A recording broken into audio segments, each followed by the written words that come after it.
So hello guys, my name is Morgar and welcome to my YouTube channel. So guys, आज हम करने वाले हैं बहुत ही important chapter for our English communication.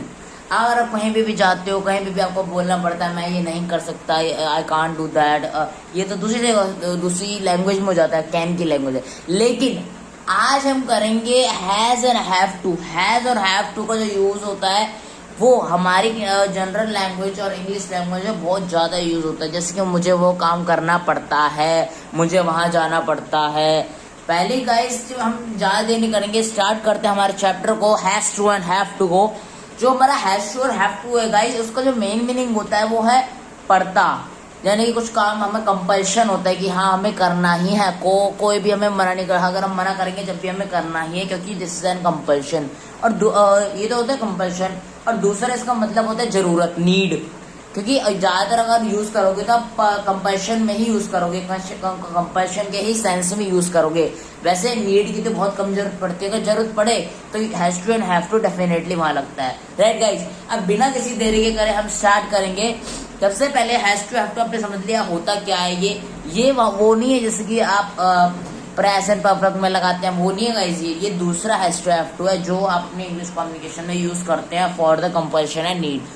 So guys let's start. Hindi जो इसका सिंबल आता है वो है जिस वाक्य के अंत में पढ़ता है या फिर पढ़ती है, यानी कि जिस वाक्य के अंत में पढ़ता है या फिर पढ़ती आए वहां पर हम लगाएंगे has to and have to for our English communication. This is one of the very important Hindi symbol है कि अगर कहीं पे भी हमारा जरूरत या फिर किसी को कंपल्शन करने की बात आए तो वहां पे हम has to and have to लगाएंगे। ये आपको समझाया था। सो गाइज, अब इस चैप्टर है इसके जो भी एग्जाम्पल बनेंगे वो भी क्योंकि मैंने भी ज्यादातर कंपल्शन का यूज किया। हम मेरी रेगुलर रूटीन की लाइफ में मैं कई बार has to and have to use करता हूँ by the sense of compulsion. Need की बहुत कम जरूरत पड़ती है, लेकिन हाँ होती है, ये नहीं है कि नहीं होती। सो गाइज, बिना किसी देर के स्टार्ट करते हैं आगे। सो गाइज, अब हम आते हैं इंग्लिश रूल पे। इंग्लिश रूल का सबसे पहला आता है अफर्मेटिव। अफर्मेटिव में subject plus do does plus not plus have to and has to, verb के first form, object and rest of the sentence में ये सारा हो जाता है अफर्मेटिव में। क्या नॉट, वॉट और इंटेरोगेटिव वो सारे एक साथ ही लिख दिए मैंने, बाकी तो आपको बनाओगे तो। और आपको पता चल रहा होगा डूडस इसलिए आ रहा है गाइस क्योंकि हमारा प्रेजेंट और अफर्मेटिव है। प्रेजेंट के अफर्मेटिव में आपको पता है डूडस का यूज होता है और इसीलिए हम यहाँ पे डूडस का यूज कर रहे हैं। आगे बढ़ते हैं गाइस। हम नेगेटिव पे आ गए तो आप देख सकते हैं subject plus do does plus not, have to plus verb की first form, object and rest of the sentence. ये हमारा होता है नेगेटिव का।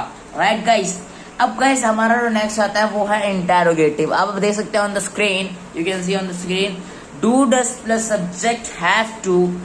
अब गाइस एक चीज नोटिस करने वाली बात है, सिर्फ और सिर्फ अफर्मेटिव में ही has to and have to का यूज होता है। उसके अलावा जो भी नेगेटिव होता है, इंटेरोगेटिव होते हैं, फिर WH होते हैं, उसके अंदर सिर्फ और सिर्फ हम हैव टू लगाते हैं। उसके अलावा जो हमारा हैज टू होता है वो नहीं लगता कभी भी। राइट गाइस, ऐसी आपको पता होगा इंटेरोगेटिव में हमारा डूडस आगे आ जाता है सब्जेक्ट के आगे, तो सब्जेक्ट के आगे आ चुका है, बाकी सब सेम ही रहता है। बस हैव टू जो है वो हैव टू ही आएगा, हैज टू नहीं आएगा, क्योंकि सिर्फ और सिर्फ अफर्मेटिव में ही मिलता है। फॉर एग्जाम्पल अगर WH में भी आपको लिख रहा हूँ, मैंने लिखा नहीं है क्योंकि सेम ही होता है इसके। अगर आप WH लगाओगे तो वही सेम रूल बन जाएगा। अगर आप एक एग्जाम्पल ले तो मुझे घर जाना पड़ता है, I have to go to home. Right guys, मुझे घर जाना पड़ता है, I have to go to home.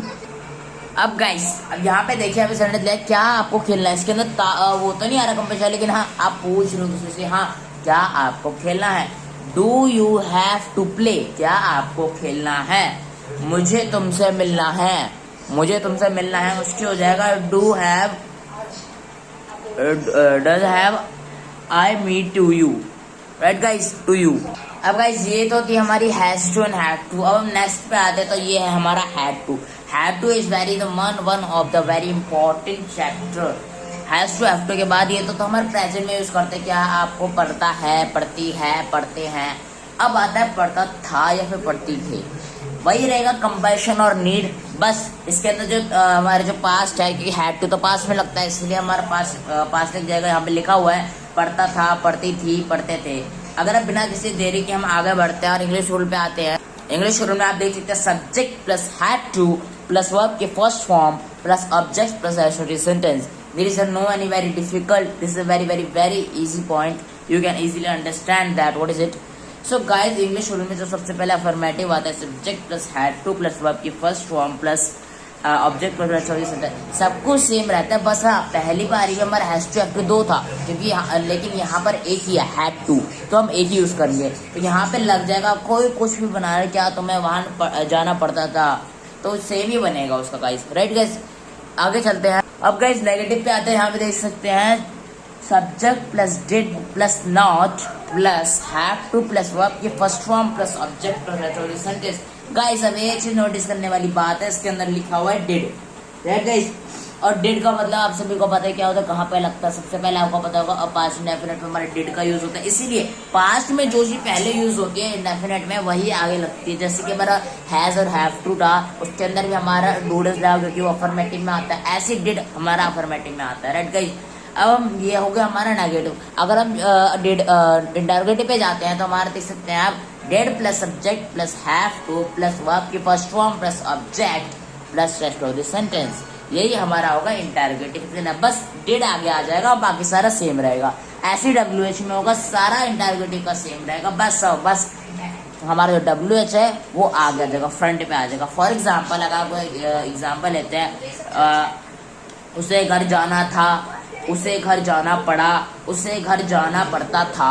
ये जो 3-4 वर्ड्स हैं भाई, ये जो 3-4 लाइन से सिमिलर है। अगर आप इसको अच्छी तरह पढ़ें कि ये तीनों का सेंस एक ही है, बस हाँ आपको अलग अलग लग रहा होगा, लेकिन अगर इस सेंस में जाए, अगर इंग्लिश में जाए तो इसका इक्वली होता है। आप देख सकते हैं on the screen, you can सी उसे घर जाना पड़ता था, उसे घर जाना पड़ता है, पड़ता था, या फिर उसे घर जाना पड़ता था, जाना था, जाना पड़ा और जाना पड़ता था, राइट गाइस। अब इसके इंग्लिश बनाया जाए तो he had to go to house, right guys, he had to go to house. Subject plus हमारा यहाँ पे देख सकते हैं आप on the screen, subject plus हमारा हेल्पिंग हैड टू है और गो है फिर टू और उसके बाद house, similarly, right guys. This is very easy. Let's see some more example for it. आपकी क्या काटना था, या what did you have to गो, एक कहाँ आपको जाना था, राइट गाइस।